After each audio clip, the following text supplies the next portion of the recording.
အခုတော်လိုင်းမော်တက်လိုက်တာနဲ့ YouTube မှာ website တွေမှာ AI နဲ့ပတ်သက်တဲ့ video တွေတော်တော်များများတွေ့နေရတယ်။အခု video မှာတွေ့နေရတဲ့အတိုင်းပေါ့ local LLM ဘယ်လို run တယ်လဲ Ollama ပါလဲ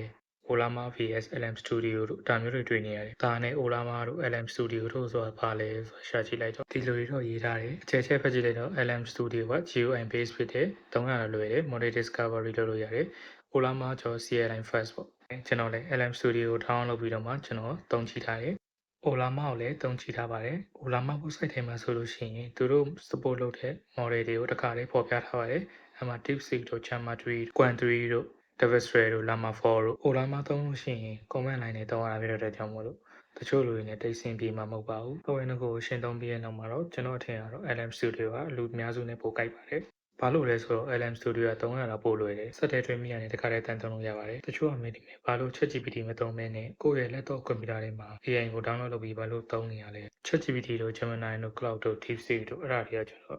့သူတို့က server တွေပေါ်မှာ run တဲ့ AI တွေဖြစ်တယ်။ပြီးတော့သူတို့ကိုသူတို့ရဲ့သက်ဆိုင်ရာကုမ္ပဏီတွေကပိုင်တယ်။ကိုယ်ပိုင်မဟုတ်ဘူး။ဒါကြောင့်ကိုကြိုက်တယ်လို့သုံးလို့မရဘူး။ကန့်သတ်ချက်တွေများပါတယ်။ကိုကပတ်စံကိုများများပေးနိုင်မှာစားပေများများသုံးလို့ရမှာဖြစ်ပါတယ်။ free ပဲသုံးမယ်ဆိုရင်တော့တရက် limit ထိရနေတယ်။သုံးရတာအဆင်မပြေပါဘူး။နောက်တစ်ခုကကျွန်တော်တို့ကွန်ပျူတာကနေမေးခွန်းတွေစာတွေဒါတွေကိုစာရိုက်ပြီးပို့လိုက်တယ်ဆိုလို့ရှိရင်သူတို့ရဲ့ server ကိုရောက်သွားတယ်။အဲ့မှာသူတို့ရဲ့ server တွေမှာ processing လုပ်ပြီးတော့မှကျွန်တော်တို့ရဲ့ computer screen ပေါ်မှာအဖြေပြန်ပြတယ်။ပြီးတော့ဘယ်ရာမှလောကကြီးမှာ free ရတာမရှိပါဘူး။ကျွန်တော်တို့တစ်ခုခုတော့ပေးဆက်နေရတယ်။ဘာတွေပေးနေရလဲဆိုလို့ရှိရင်အဲ့ဒီ company တွေကိုကျွန်တော်တို့ရဲ့ဓာတ်ပုံတွေစာတွေဗီဒီယိုတွေဒါတွေကိုသူတို့ရဲ့ server ထဲမှာတင်ထားကြပါတယ်။မတော်တဆကိုယ့်ရဲ့ confidential ချက်လက်တွေ document တွေဒါတွေကိုသူတို့ကိုပေးမိသွားတယ်ဆိုလို့ရှိရင်ကိုယ့်ရဲ့ privacy အတွက်အန္တရာယ်ရှိပါတယ်။ဒါတွေကတော့ server တွေမှာ run တဲ့ AI တွေကိုသုံးလို့ရှိရင်ဖြစ်နိုင်တဲ့ဟာတွေပေါ့နော်။ဒါဆိုရင် local LLM တွေကြတော့ local LLM ကကြတော့ locally ပဲသုံးနိုင်ဖြစ်တဲ့အတွက်ကြောင့် data တွေကအပြင်ကိုပေါက်ချပါဘူးကွန်ပျူတာထဲမှာပဲရှိနေမှာပါ internet နဲ့မလို့ကိုယ့်ရဲ့ကွန်ပျူတာထဲမှာ download လုပ်ပြီးဆိုတာနဲ့ကြိုက်တဲ့လောက် free သုံးနိုင်ပါတယ်နောက်တစ်ခုက fine tuning လုပ်တာဖြစ်ပါတယ်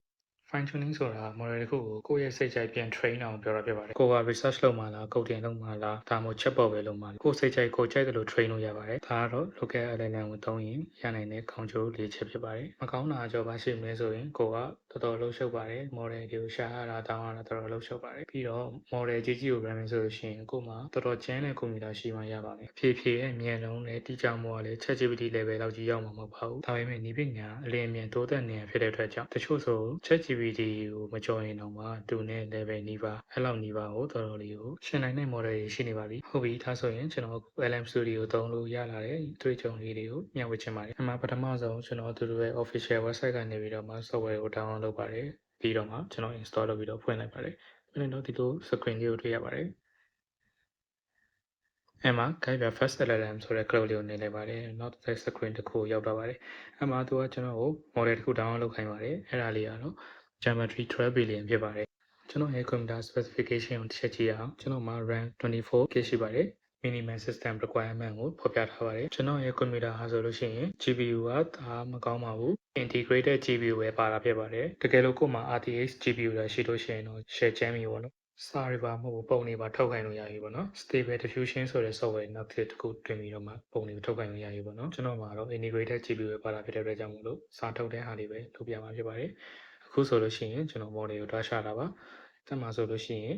မှာ model တွေအများကြီးပဲ list လုပ်ထားပါတယ် DeepSeek တို့ Llama တို့အဲ့လိုမျိုးပေါ့နော်အမှဒါပေမဲ့ကျွန်တော်က Tiny Llama ဆိုတဲ့ဥစ္စာကိုပဲကျွန်တော် send ပြီးမှသုံးကြည့်ပါမယ် Open screen ကြည့်လိုက်တဲ့အခါမှာအမှရွေးစရာတွေအများကြီးပဲရှိနေသေးတယ်တွေ့ရပါတယ်အမှ Q3KM တို့ Q3KL တို့ဘေးကိုကြည့်လိုက်တော့လည်း site တွေကမတူပါဘူးအဲ့ဒါနဲ့ဘာတွေလဲပေါ့နော်အဲ့လို online မှာရှာကြည့်လိုက်တော့ဒါတွေကိုဘယ်လိုခေါ်လဲဆိုတော့အဲ့ Q ဆိုတဲ့ဟာလေးတွေကို quantization လို့ခေါ်ပါတယ် quantization ဆိုတာကျွန်တော်တို့ရဲ့ computer ပေါ်မှာ AI model တစ်ခု run တဲ့အခါမှာ RAM usage တွေနဲ့တော့လို့ quantize လုပ်ထားတာကိုပြောတာဖြစ်ပါတယ်ဒါပေမဲ့ quantize ဆိုရလို့ရှိရင် quantize လုပ်ထားတဲ့ level ပေါ်မှာမူတည်ပြီးတော့မှကျွန်တော်တို့ရဲ့ AI model က IQ နှိမ့်သွားပါတယ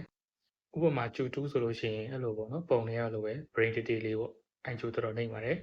Q4 Q8 ဒါမျိုးဆိုလို့ရှိရင်တော့ IQ မြင်ပါတယ် quality ကောင်းတဲ့အဖြေတွေကိုပို့ထုတ်ပေးနိုင်ပါတယ်ဒါပေမဲ့ ChatGPT တို့နဲ့ရှင်းလို့ရှိရင်တော့တိကျမှုမရှိပါဘူး quantization လုပ်ထားတဲ့ model တွေက RAM usage ကိုနည်းအောင်ပဲလုပ်ပေးရဖြစ်ပါတယ်ဒါကြောင့်မို့ကိုယ့်ရဲ့ model တွေကို download လုပ်တဲ့အခါမှာကိုယ့်ရဲ့ set နဲ့ကိုက်ပြီးအောင်မှ download တာပိုကောင်းပါတယ်ဥပမာကျွန်တော်တို့ရဲ့ set က RAM နည်းနည်းပဲရှိလို့ရှိရင် Q2 Q4 အဲ့လောက်ပဲ download ကောင်းပါတယ်တကယ်လို့ကိုယ့်ရဲ့ set က RAM အများကြီးရှိတယ်ဆိုလို့ရှိရင် Q4 ကနေ Q8 level ကြိုက်တဲ့ level ကို download ရပါတယ် ပြီးတော့ကျွန်တော် AI model နောက်တစ်ခုကို download လုပ်ပါမယ်အဲ့ဒါကတော့ C Lion လို့ခေါ်တယ်သူကတော့ SCA ဆိုတာက Southeast Asia ကိုပြောတာဖြစ်ပါတယ်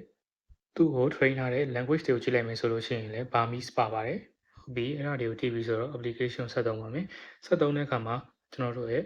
hardware တွေကိုရင်တောင်းရမယ်အဲ့မှာကျွန်တော်ရဲ့ GPU ကို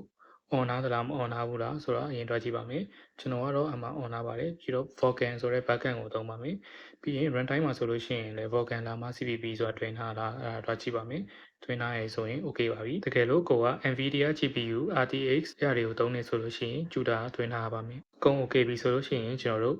model ကိုကျွန်တော်တို့ရဲ့ set ထဲမှာစ run ပါမယ် run တဲ့အခါမှာကျွန်တော်ဒီဟာလေးနှိပ်လိုက်တယ်နှိပ်လိုက်တော့